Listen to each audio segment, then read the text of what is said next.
Hello students, आप सभी कैसे हैं। मैं वैभव एचडी के क्लासेस से आप सभी का स्वागत है हमारी यूट्यूब चैनल एचडी के क्लासेस पर। हम सभी फिजिकल एजुकेशन की क्लास में आज की क्लास में हम पढ़ने वाले हैं चैप्टर 8 बायोमैकेनिज्म एंड स्पोर्ट्स। ठीक है, ये चैप्टर बहुत ज्यादा इंटरेस्टिंग है एंड इसे हम इसे जल्दी से कवर करेंगे वन शॉर्ट वीडियो के अंदर। एंड हमारे बोर्ड एग्जाम आ रहे हैं, उसके लिए हम कुछ इंपॉर्टेंट क्वेश्चन आंसर्स करने वाले हैं जो आपको मतलब बहुत रिसेंट जल्दी वीडियो मिल जाएगी, आप वो जरूर वॉच करना एंड उनसे ही रिलेटेड आपको बोर्ड के पेपर में क्वेश्चंस देखने को मिलेंगे। ठीक है, स्टार्ट करते हैं हमारा चैप्टर का नाम क्या है हमारा, बायोमैकेनिज्म एंड स्पोर्ट्स। ठीक है, अब इसका पहले एक बार कंटेंट देख लेते हैं, हम इस चैप्टर में पढ़ना क्या क्या है। सबसे पहले कंटेंट, अब इसमें हम पढ़ेंगे न्यूटन लॉस ऑफ मोशन। हम इसमें न्यूटन लॉ ऑफ मोशंस के बारे में भी जानेंगे और उनके एप्लीकेशंस और एग्जांपल जानेंगे। हमें पता है कि हमने अपनी पिछली प्रीवियस क्लासेस में भी क्या पढ़ा है, न्यूटन्स के लॉस के बारे में पढ़ा है, लेकिन हम इसमें क्या कर लेंगे, रिवीजन कर लेंगे। हम जानेंगे टाइप्स ऑफ लीवर और उनके एप्लीकेशंस क्या है स्पोर्ट्स में, ये आगे पढ़ेंगे। इक्विलिब्रियम के बारे में पढ़ेंगे, इसके dynamic, static, centre of gravity and its application, इसके कुछ टाइप्स होते हैं। एंड पढ़ेंगे फ्रिक्शन एंड स्पोर्ट्स, फ्रिक्शन के बारे में जानेंगे और उसके टाइप्स के बारे में जानेंगे। ठीक है, और फिर लास्ट हम पढ़ेंगे प्रोजेक्टाइल इन स्पोर्ट्स। ठीक है, उसके बारे में जानेंगे। और जो ये आपका कंटेंट है अकॉर्डिंग टू क्या है, सिलेबस 2024x25, ये हमारा लेटेस्ट सिलेबस है, इसके अकॉर्डिंग हम अपना पूरा चैप्टर कवर करने वाले हैं। ठीक है, चलिए पढ़ते हैं। सबसे पहले हम बात कर लेते हैं मीनिंग ऑफ बायोमैकेनिज्म। अब ये बायोमैकेनिज्म होता क्या है, बायोमैकेनिक्स होता क्या है। अब आपने सबसे पहले ये देखा होगा, बायोमैकेनिक्स का मतलब यही हो गया कि जो आपके लिगामेंट्स होते हैं, जॉइंट्स होते हैं, उनके बॉडी की मूवमेंट्स, जो मूवमेंट करते हैं उसको स्टडी करते हैं हम इसके अंदर। जैसे biomechanism is the science of movement, ये एक ऐसी साइंस है, एक ऐसे विज्ञान जिसमें movements of a living body, हम लिविंग बॉडी की मूवमेंट्स को क्या करते हैं, स्टडी करते हैं, including how muscles, bones, tendon and ligaments work together to produce movement. एक मूवमेंट को प्रोड्यूस करने में किन किन का काम होता है, मसल्स का, बोन्स का, टेंडेंस का एंड लिगामेंट्स का, ये एक साथ कैसे काम करती हैं और ये कैसे वर्क करते हैं, हम इसको पढ़ते हैं किसके अंदर, बायोमैकेनिज्म के अंदर। ठीक है, अब द मोशन और movement of the body are often caused by the forces produced by our muscles. अब जो हमारी बॉडी कोई भी मूवमेंट करती है, कौन प्रोड्यूस हो, किसकी वजह से हम कर पाते हैं, एक मसल्स की वजह से कर पाते हैं। मसल्स क्या करती है, फोर्स प्रोड्यूस करती है हमारे मूवमेंट्स के लिए। ठीक है, but there is not always in the case. अब कई ऐसे केस होते हैं जिसमें ऐसा नहीं होता, बट हमें नॉर्मली पता चला बायोमैकेनिज्म क्या होता है, जो हम मूवमेंट्स करते हैं उसके बारे में पढ़ते हैं। आपने स्पोर्ट्स में भी देखा होगा, स्पोर्ट्स में क्या काम आता है, क्यों स्टडी करते हैं बायोमैकेनिज्म। जैसे आपने देखा होगा किसी भी स्पोर्ट्स प्लेयर को, अगर कोई भी एक, जैसे कोई भी बॉलर है, बैट्समैन है, जिसको अपनी मतलब अच्छा प्लेयर है लेकिन उसे और इंक्रीज करनी है अपनी क्या, अपनी प्रोडक्टिविटी और ज्यादा उसे अच्छा बनना है, मतलब जैसे क्रिकेट है, उसे फास्ट बॉलर है, उसे और ज्यादा फास्ट बॉलिंग करनी है, तो क्या जो कोच होगा वो क्या करेगा, उसके मूवमेंट्स को देखेगा और उसको स्टडी करेगा बायोमैकेनिक्स के अंदर, एंड उसको क्या बताएगा, अच्छे से गाइड कराएगा कि आप और ज्यादा फास्ट बॉलिंग कैसे कर पाओगे। ऐसे क्रिकेटर में होता है, उसे और अच्छे शॉट्स मारने हैं, कोई दूसरे टाइप का शॉट मारना उसे नहीं लग पा रहा है, तो जो कोच होगा, वो गाइडर होगा, क्या करेगा, उसकी मूवमेंट्स को स्टडी करेगा, फिर क्या करेगा, उसे करेक्ट करेगा और उसको नई चीजें सिखाएगा, जिसकी वजह से वो क्या कर पाएगा और अच्छी परफॉर्मेंस कर पाएगा। ठीक है, ये सब किसकी वजह से कर पाएगा, वो जो कोच है बायोमैकेनिक्स के अंदर जो स्टडी होती है इन सबके बारे में। समझ गए।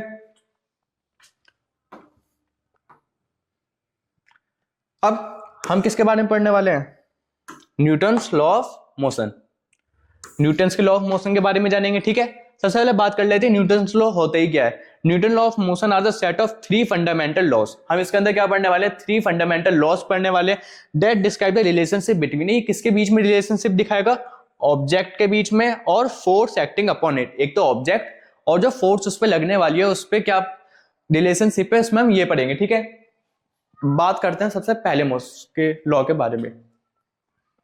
सबसे पहले law, first law of motion, जिसे हम क्या भी कहते हैं, लॉ ऑफ इनर्शिया।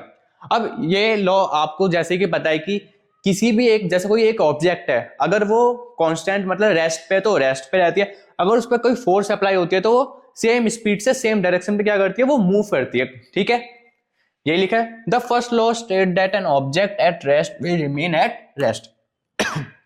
सॉरी, अब जो फर्स्ट लॉ क्या बताता है, ये बताता है कि जो ऑब्जेक्ट अगर रेस्ट पे है तो वो क्या रहेगी, रेस्ट पे रहेगी, and an object in motion will continue in motion with the same speed. अगर आप ऑब्जेक्ट में कोई मोशन लाते हो तो कंटिन्यू मोशन में रहेगी, और सेम स्पीड पे और सेम डायरेक्शन में क्या करेगी, unless acted upon by the unbalance force, पे क्या लगेगी, फोर्स लगेगी और वो मूव करती रहेगी, ठीक है।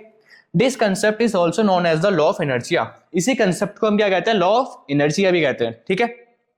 एंड सर आपने कहा कि वो सेम ऑब्जेक्ट, जो ऑब्जेक्ट पे फोर्स लग रही है वो क्या कंटिन्यू मूव करती रहेगी, बट हमने जैसे बॉल थ्रो करी वो तो रुक जाती है, लेकिन इसके लिए हमें पता है कि हमारी अर्थ पे क्या है, ग्रेविटेशनल फोर्स है, उसकी वजह से क्या होता है कि जो उस पे क्या लगती है, एक दूसरी फोर्स लगती है उसकी अपोजिट साइड से, जो उसको क्या कर देती है, रोक देती है। लेकिन आप अगर स्पेस में अगर किसी बॉल को फेंकोगे, थ्रो करोगे, तो जब तक मूव करती रहेगी, जब तक उसको आप पकड़ नहीं लोगे किसी चीज से, वो रुकेगी नहीं तो वो क्या करती रहेगी, मूव करती रहेगी, क्योंकि वहां पे कोई ग्रेविटेशनल फोर्स नहीं होती। हमारी अर्थ पे क्या है, ग्रेविटेशनल फोर्स है, जिसकी वजह से ये सब होता है, ठीक है। जैसे एक एग्जांपल था, snowboard gliding on will keep moving at a constant speed and direction until acted upon by unbalanced force like friction और एक्सटर्नल फोर्स। एक स्नोबोर्ड ग्लाइडर है, ठीक है, वो कब तक मूव करता रहेगा कांस्टेंट स्पीड और उसमें डायरेक्शन में, जब तक उस पर कोई अनबैलेंस फोर्स नहीं लगेगी, मतलब एक्सटर्नल फोर्स नहीं लगेगी या फ्रिक्शनल फोर्स, समझ गए। ये इसके कुछ और एग्जांपल्स हैं, जैसे बास्केटबॉल में हो गया और किसमें हो गया, कर्लिंग स्टोन स्लाइडिंग में हो गया, जो हम स्लाइडिंग वाले खेलते हैं। आप इन दोनों के एग्जांपल्स को रीड कर सकते हो एक बार, और ये पेपर पॉइंट ऑफ व्यू से बहुत ज्यादा इंपॉर्टेंट है, आप उनको लिख भी सकते हो, ठीक है। नेक्स्ट और चलते हैं, चलिए नेक्स्ट देखते हैं सेकंड लॉ ऑफ मोशन। अब सेकंड लॉ ऑफ मोशन जिसे हम क्या भी कहते हैं, लॉ ऑफ एक्सीलरेशन। अब इस मोशन में क्या होता है, जैसे अब the acceleration of an object is directly proportion to the net force of acting on the object inversely proportion to its mass. अब इसका में एक फॉर्मूला भी होता है, जैसे force is equal to mass into acceleration. इसका क्या होगा, फोर्स निकालने का फॉर्मूला मास इंटू एक्सीलरेशन। हम इसको अलग भी लिख सकते हैं एक्सीलरेशन निकालने के लिए, जैसे एक्सीलरेशन निकालने के लिए हमने क्या करा, फोर्स अपॉन मास, ठीक है। अब एक्सीलरेशन निकालने के लिए आपने क्या कर दिया, फोर्स अपॉन एम, ठीक है। इसका रिलेशनशिप पता चल गया आपको। This mean that greater the force applied to an object the greater is acceleration will be and the heavier the object the slower is acceleration will be. अगर आपकी object क्या है, इस फॉर्मूले के अकॉर्डिंग, अगर आपकी ऑब्जेक्ट हल्की है तो उस पर क्या होगा, फोर्स ज्यादा अप्लाई होगी। अगर आपकी ऑब्जेक्ट क्या है, हैवियर है, तो आपकी फोर्स क्या होगी, कम अप्लाई होगी इस पे, ठीक है। जैसे a baseball player can hit the ball further harder by the swinging the bat at greater force. By using the lighter bat, we reduce the mass of the bat and system. जैसे आपने baseball में देखा होगा कि अगर वो थोड़ी भारी बैट से खेलता है तो आपकी क्या होगी, फोर्स कम अप्लाई होगी। अगर वो लाइटर बैट से खेलता है तो उस पे जो बॉल हिट करेगा तो बॉल क्या जाएगी, बहुत दूर तक जाएगी, ठीक है।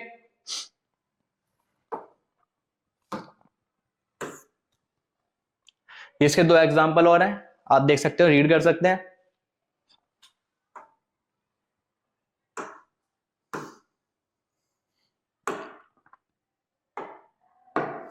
थर्ड लॉ ऑफ मोशन क्या है, जिसे हम क्या भी कहते हैं, law of reaction.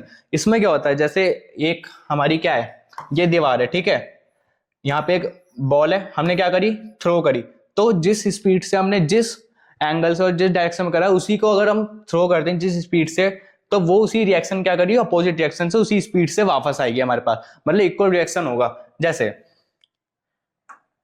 The third law state of for every action, जो थर्ड लॉ स्टेट करता है कि जो आपका हर एक्शन, एवरी एक्शन है, there is an equal and opposite reaction, वो आपका इक्वल होगा अपोजिट रिएक्शन के साथ। This means that if one object exert a force on another object, जैसा आपने किसी ऑब्जेक्ट पे फोर्स लगाई तो वो दूसरी तरफ से जब वो आएगी तो अनदर फोर्स उस पर सेम लगेगी। The second object will exert equal and opposite force, और जो सेकंड ऑब्जेक्ट होगी उस पर इक्वल फोर्स लगेगी, ठीक है। And back on the first object, और फर्स्ट ऑब्जेक्ट के पास वो क्या हो जाएगी, वापस आ जाएगी। जैसे when a Sikar pushes against the snow with their skis, जैसे एक सीकर जो होता है वो क्या करता है, स्नो पे स्कीज करता है, तो Sikar skis pushing the seeker forward, और वो एकदम से क्या आ जाता है, वापस आ जाता है उसी सेम स्पीड पे, ठीक है।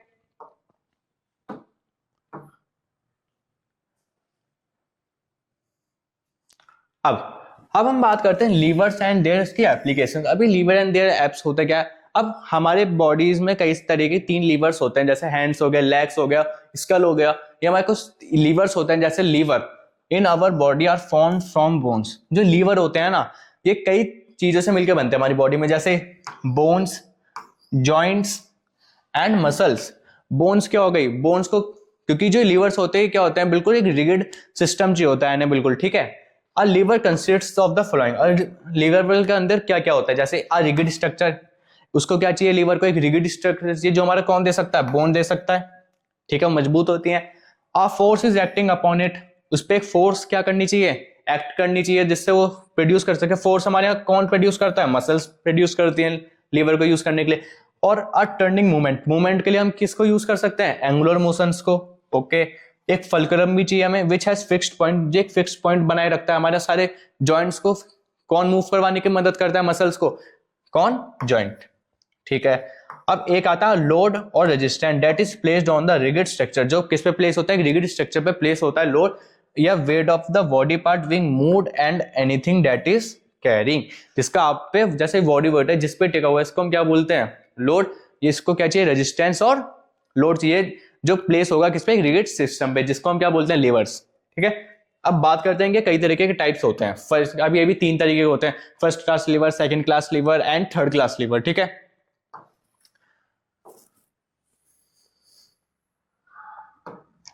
सबसे पहले बात करते हैं लीवर्स एंड देयर टर्मिनोलॉजीज। सबसे पहले first class lever have the fulcrum in the middle, example the triceps causing extension of the elbow. अब आपको सबसे जरूरी इसमें याद करने के लिए है क्या, आपको एक डायग्राम याद करना है। देखिए आपको एक डायग्राम दिख रहा होगा, इसमें जो डायग्राम दिख रहा है फर्स्ट क्लास लीवर का, इसमें जो फल्क्रम है कहां पे है, मिडल में, किसके बीच में, लोड और फोर्स के बीच में, ठीक है। लोड कहां है हमारा, यहां पे, फोर्स कहां है हमारी, यहां पे, फल्क्रम बीच में। अब ये आपको एग्जांपल याद रखना है, जैसे ये वाला, जैसे इसमें आपको हाथ दिख रहा होगा, जब भी आप अपनी ट्राइसेप से कुछ भी यूज करते हो, जैसे हाथ से वेट उठाते हो, जैसे जिसमें आपका ट्राइसेप से जैसे, ठीक है। अब इसमें आपकी फोर्स कहां अप्लाई हो रही है, ये तो आपका रेजिस्टेंस हो गया, यहाँ पे आपका रेजिस्टेंस लग रहा है। फोर्स आपकी कहां लग रही है, हमारी फल्क्रम, ये आपका जॉइंट हो गया बीच में, और सारी फोर्स कहां लग रही है हमारी, इससे फोर्स यहाँ पे आ गई हमारी, ये हमारा फल्क्रम हो गया जॉइंट, एंड यहाँ पे क्या आ गया हमारा, लोड और रेजिस्टेंस जितना भी था, ठीक है। और अब हम इसे लिख देंगे कैसे, एग्जाम्पल में हम क्या लिख देंगे, व्हेन थ्रोइंग अ बॉल, जब भी आप कोई बॉल ऐसे फेंकोगे तो आपने क्या देखा, लोड इस पे आया है हमारा, ये हमारा फल्क्रम हो गया, एंड सारी पावर हमारी किससे लग रही है, ट्राइसेप मसल से, तो ये क्या हो गया हमारा फोर्स, ठीक है। फल्क्रम हमारी एल्बो, एफर्ट किससे हो रहा है सारा, ट्राइसेप से, लोड किस पे आ रहा है, आर्म पे, ठीक है, हाथ पे, समझ गए। फल्क्रम मींस हो गया हमारा एक्सिस, रेजिस्टेंस मतलब लोड, एफर्ट मींस फोर्स, ठीक है। आपको बस मेन क्या था, आपको ये एग्जांपल याद रखना है, ये डायग्राम, इसी को आपको क्या करना है, अच्छे तरीके से एक्सप्लेन करना है। नेक्स्ट है हमारा लीवर टर्मिनोलॉजीज में सेकंड क्लास लीवर। अब सेकंड क्लास लीवर में क्या होता है, have the load in the middle, जो आपका लोड होता है कहां पे होता है, मिडल में। This means a large load can be moved with respectively low effort, आपको लो एफर्ट करना है, और आपको इसमें क्या होगा, आप पे जो लोड आएगा वो थोड़ा ज्यादा आएगा, कैसे, example in the body gastrocnemius causing plantar flexion and the ankle, जितना भी आपका सारा हमारा वो होगा क्या, वेट, ये सब कौन लोड, मतलब बीच में जो उठाएगा कौन बैलेंस बनाएगा, फल्क्रम बनाएगा, तो हमारा सारा जितना भी किस पे बीच में बनता है, एंकल पे आप जब रनिंग करते हो तो सारा आपका वेट ये सब किस पे आता है, हमारा फल्क्रम के पास आता है, इसको क्या करना पड़ता है, बैलेंस बनाए रखना होता है। तो ये डायग्राम में आप जैसे देंगे, लोड हमारा कहां पे आ रहा है, बीच में, फोर्स इधर लग रही है, फल्क्रम इस बार क्या है, साइड में, फल्क्रम क्या हो गया, साइड में हो गया। जैसे एफर्ट हमारा यहां से लग रहा है, फोर्स अप्लाई हो रही है, फल्क्रम ये रहा हमारा एंकल पे आ रहा है सारा, आपको पता है ना, फल्क्रम एंकल जॉइंट हो गया, एफर्ट हमारा गैस्ट्रोसिमियस लग रहा है, लोड आ रहा है पूरा बॉडी पे, और ये सारा क्या आ गया इधर के हमारा सीधा जो बॉडी पे जा रहा है पूरा रेजिस्टेंस, ये हमारा क्या हो गया, बॉडी वेट हो गया पूरा, ठीक है, ये क्लियर।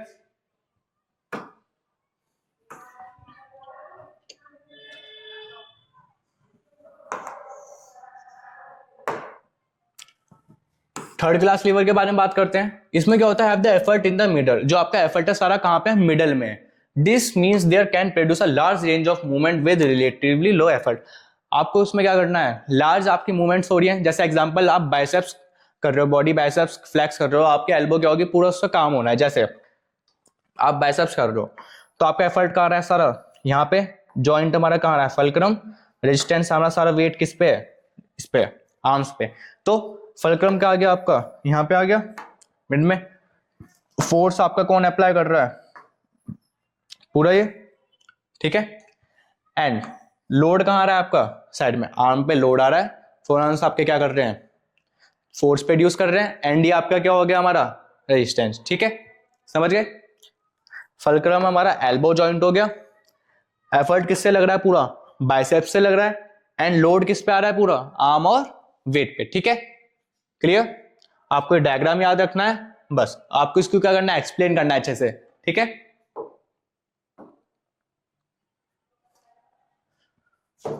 ये कुछ एग्जांपल्स हैं, थोड़े ब्लर होंगे बट ये आपको मुझे पता है विजिबल होंगे। ये क्लासेस ऑफ लिवर है, first class liver, second class liver, third class liver, ये इनके डायग्राम है, ठीक है, ठीक है, हो गया। एंड ये आपको बॉडी मूवमेंट्स दिखा रखे हैं, हमने स्कल का देखा था, लेग का, फिर हमने बाइसेप्स का देखा है। ये इनके जैसे सीजर का हो गया, ये ट्रॉली का हो गया, और ये पिन आती है उसका एग्जाम्पल दे दिया इन्होंने कि कैसे मूव करते हैं, इनकी तरह सेम एग्जाम्पल है। आपको डायग्राम याद रखने हैं, ऐसी क्लास 1, क्लास 2, क्लास 3 रिवर है, ठीक है।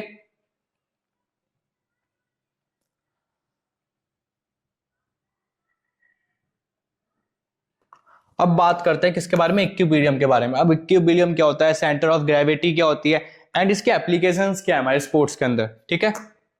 आगे चलते हैं।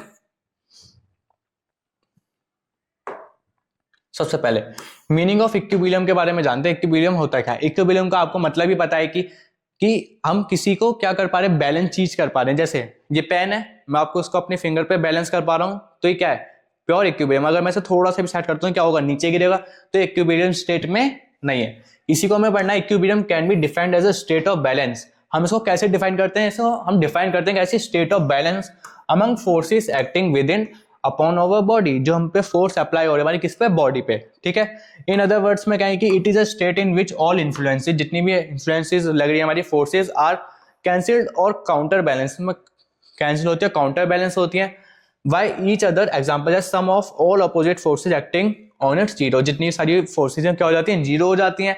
It is scientifically term describing balance and stability. इसको हम साइंटिफिक टर्म में कैसे डिस्क्राइब करते हैं, बैलेंस और स्टेबिलिटी। जैसे आप ये एग्जांपल देख पा रहे हो, ठीक है। एक इक्विलिब्रियम में आने के लिए क्या होना चाहिए, दोनों का मास क्या होना चाहिए, सेम होना चाहिए, जब भी वो क्या आ पाएंगे, इक्विलिब्रियम पे आ पाएंगे। अगर किसी का भी एक का भी ज्यादा मास थोड़ा सा भी हल्का बढ़ जाता है तो क्या हो जाएगा, इक्विलिब्रियम स्टेट से हट जाएगा, ठीक है, क्लियर। आगे देखते हैं। अब इक्विलिब्रियम में कई तरीके के होते हैं, जैसे टाइप ऑफ इक्विलिब्रियम में एक आता है स्टैटिक इक्विलिब्रियम। इस स्टैटिक इक्विलिब्रियम में क्या होता है, it is a state of balance that occur when the body in a rest or in a motionless position with center of gravity is a static position, for instance standing on one leg, sitting on a chair। जैसे मैं अभी सीधा खड़ा हूं, ठीक है, इसको क्या बोलेंगे आप, स्टैटिक इक्विलिब्रियम में बोलेंगे, मतलब आपकी बॉडी क्या है, रेस्ट में, ठीक है। अगर मैं थोड़ा सा भी हल्का सा मूव करने लगूं तो मैं स्टैटिक इक्विलिब्रियम से हट जाऊंगा। अगर मैं सीधा खड़ा हो गया एकदम से तो क्या है, एक स्टैटिक इक्विलिब्रियम, क्योंकि मेरी बॉडी क्या है, रेस्ट में। अगर कोई चेयर पे बैठा है, कहीं सिट है, मतलब बैठा हुआ है, तो उसको भी क्या बोलेंगे, स्टैटिक इक्विलिब्रियम बोलेंगे, क्योंकि वो उसकी बॉडी किसमें है, रेस्ट में। समझ गए, ये हमारा स्टैटिक इक्विलिब्रियम था।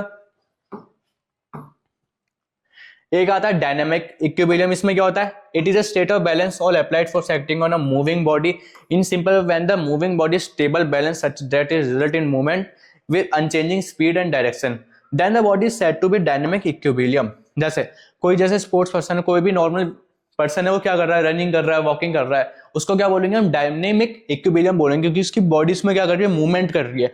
अगर आपकी बॉडी मूवमेंट कर रही है कुछ भी, तो उसको क्या बोलते हैं हम, डायनेमिक इक्विलिब्रियम बोलते हैं, ठीक है, क्लियर। आगे चलते हैं। अब नेक्स्ट आता है हमारा सेंटर ऑफ ग्रेविटी क्या होता है।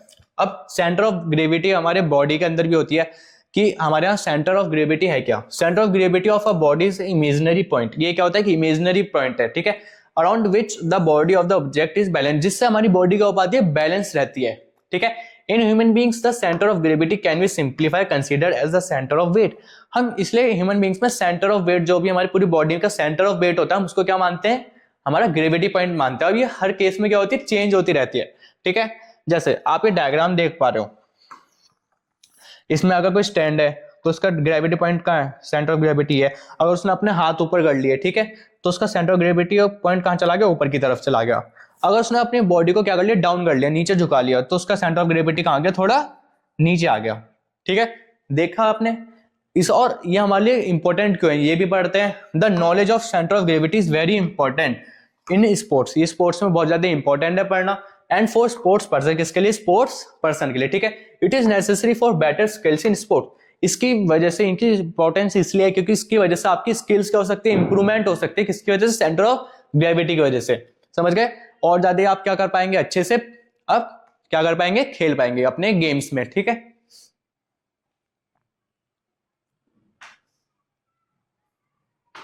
अब बात करते हैं फ्रिक्शंस एंड स्पोर्ट्स के बारे में। फ्रिक्शन स्पोर्ट्स में क्या है, हमने अभी पढ़ा था फ्रिक्शन क्या होती है, जो एक अनदर ऑब्जेक्ट पे क्या लगती है, उसकी अदर ऑब्जेक्ट पे फोर्स लगती है, जिसको वो, जिस वजह से वो क्या हो पाता है, रुक पाता है।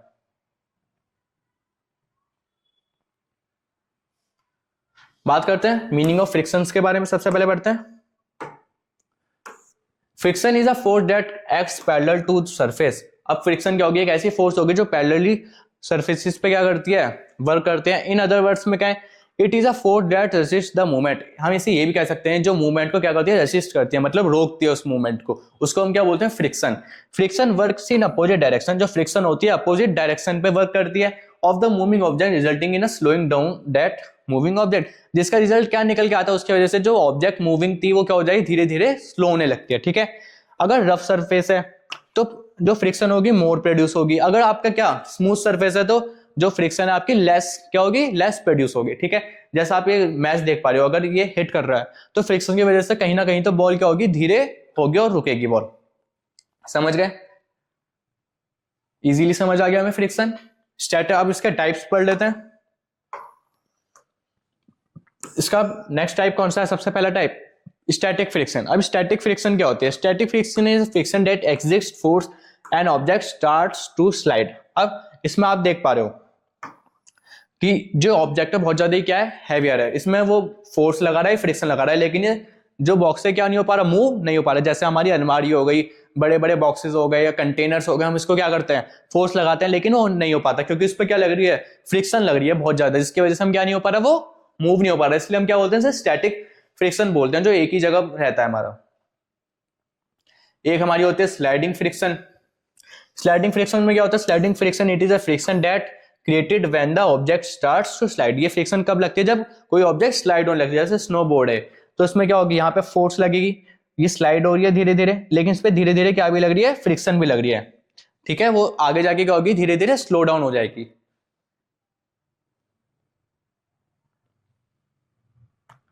एक हमारा अब रोलिंग फ्रिक्शन होता है। रोलिंग फ्रिक्शन में क्या होता है, rolling friction is a friction when an object rolls on the surface. जब किसी सरफेस पे अगर कोई ऑब्जेक्ट रोल हो रही है तो उस पे क्या लगती है, रोलिंग सरफेस पे रोलिंग फ्रिक्शन लगती है। अब इसमें जैसे बॉल मूव होती जा रही है, फोर्स होते होते रोलिंग मोशन है, तो इस पे फ्रिक्शन क्या होगी, फ्रिक्शन में रोलिंग फ्रिक्शन लगेगी इस पे, ठीक है। बॉल आपके आगे जाके क्या हो जाएगी, रुक जाएगी। एक हमारा ये भी होता है, आपने जब भी देखा होगा स्विमिंग आप करते हो, नॉर्मली जब आप सरफेस पे मूव करते हो तो इजीली होता है, लेकिन स्विमिंग में आगे बढ़ने के लिए उस पर आपको क्या करनी पड़ती है, बहुत ज्यादा मेहनत करनी पड़ती है, और आपको क्या करता है, टाइम भी लगता है और आपको बहुत ज्यादा एफर्ट भी लगता है। क्यों लग पाता है, क्योंकि इस टाइम क्या काम करता है, फ्लूइड फ्रिक्शन लग रही होती है आप पे। फ्लूइड फ्रिक्शन क्या होती है, when the movement of an object और पर्सन हिंड्रेंस और meets resistance from water and air. अगर वो किसी भी, अगर पानी में अगर वो कर रहा है, कुछ भी मूवमेंट्स कर रहा है, तो उस पर क्या लगती है, फ्लूइड फ्रिक्शन लगती है, जो पानी के अंदर लगती है, ठीक है। समझ गए, क्लियर।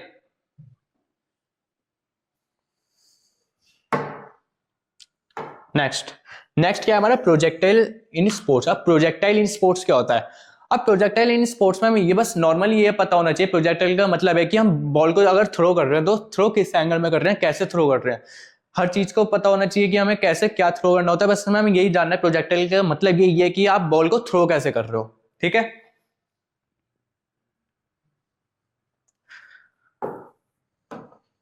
सबसे पहले हम बात करते हैं किसके, meaning of projectile. A projectile is anything which is thrown on jump। ये प्रोजेक्टाइल कुछ भी हो सकता है, जैसे जिसको हम क्या कर रहे हैं, थ्रो कर रहे हैं, जंप करवा रहे हैं इनटू द एयर, ठीक है। Once it has left the ground it will follow the flight path called a parabola. जब वो हवा में होता है, जब हम उसे फेंकते हैं, तो उसको जो पाथ का जो डिस्टेंस होता है उसको हम क्या बोलते हैं, पैराबोला बोलते हैं अर्थ का। दिस अप्लाइज टू बॉल्स, जो किस पे अप्लाई होता है, बॉल्स पे, जेवलिन्स पे, डिस्क पे, लॉन्ग जंप्स पे, हाई जंप्स, एंड किस पे, हॉर्सेस सो जंपिंग में, ठीक है। इन सब में क्या होता है, अप्लाई होता है प्रोजेक्टाइल। और जिनका पाथ होता है जिसमें जिस टाइम वो एयर में होता है उसको क्या बोलते हैं, हम पैराबोला बोलते हैं, ठीक है। जैसे आप एक एग्जांपल देख पा रहे होगे, यहाँ पे जो बॉल किक कर रहा है, अगर आप ऐसे मारोगे 75 डिग्री में तो बॉल कहेंगी यहाँ पे आएगी, अगर आप 15 डिग्री पे मारोगे तो बॉल यहाँ पे आएगी, 60 डिग्री पे मारोगे तो उधर जाएगी। ऐसे ऐसे क्या होते हैं, एंगल्स होते हैं। लेकिन सबसे अच्छा एंगल पता है कौन सा माना जाता है, जो दूर तक जाए आपकी बॉल, जो थोड़ी और आगे तक जाए, सबसे अच्छा एंगल माना जाता है हमारा 45 डिग्री का, जो बिल्कुल स्पोर्ट्स में अच्छा माना जाता है कि आपकी बॉल बहुत ज्यादा आगे तक भी जाएगी और ये मूवमेंट भी अच्छी होती है, इसलिए सबको 45 डिग्री ग्रेट माना जाता है, ठीक है।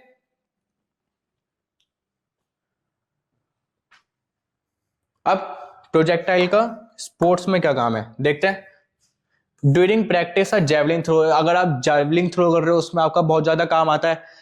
aims the sharp edges of the javelin in the air a particular angle, both the horizontal and vertical components of javelin initial velocity, the javelin moves forward horizontally when the vertically velocity comes closer to zero when the maximum height is attained। इसमें आपको javelin के बारे में बता रखा है कि आपको किस एंगल पे फेंकनी चाहिए। ऐसी फुटबॉल में आपने किक का बता रखा है, हमने भी पीछे देखा था। ऐसी गोल्फ बॉल में दिखा रखा है कि आपको किस एंगल के बारे में पता होना चाहिए। ऐसे आपको sports, long jump, short jumps, आप 45 डिग्री पे अगर लॉन्ग जंप करते हो और शॉर्ट जंप करते हो तो आपको क्या होगा, बहुत ज्यादा अच्छा एंगल मिलेगा कूदने के लिए और आप बहुत आगे तक दूर तक कूद पाओगे, ठीक है। या आप रीड कर सकते हो स्पोर्ट्स में क्या क्या काम आते हैं, एग्जांपल्स हैं इसके कुछ। अब इस पे फैक्टर कौन कौन से अप्लाई होते हैं। एंगल ऑफ प्रोजेक्शन, आप किस एंगल पे फेंक रहे हो, प्रोजेक्टाइल आपका उस पर बेस करता है कि आपने किस एंगल पे आपने थ्रो करा है, ठीक है। प्रोजेक्शन वेलोसिटी, वेलोसिटी क्या है आपकी, हवा फेंकने की स्पीड क्या है आपकी। रिलेटिव हाइट ऑफ प्रोजेक्शन, आपका प्रोजेक्शन का हाइट क्या है, आपने किस हाइट से फेंके। और एंगल ऑफ प्रोजेक्शन, ये सेम हो गया, ठीक है। 1 2 3 ये हमारे क्या थे, कुछ फैक्टर्स थे, ठीक है। यहीं पे क्या होता है, हमारे चैप्टर कंप्लीट होता है, छोटा सा चैप्टर था। Thanks for watching. अगर आपको हमारा चैप्टर ही अच्छा लगा हो तो हमारे चैनल को सब्सक्राइब करें एंड ज्यादा से ज्यादा शेयर करें। आपको अगर कुछ भी इसमें चैप्टर में समझ नहीं आता, आप मुझसे कमेंट सेक्शन में पूछ सकते हैं, मैं आपको उसका रिप्लाई कर दूंगा। मिलते हैं हम अपनी नेक्स्ट वीडियो में बहुत जल्द, तब तक के लिए bye bye and tata, see you.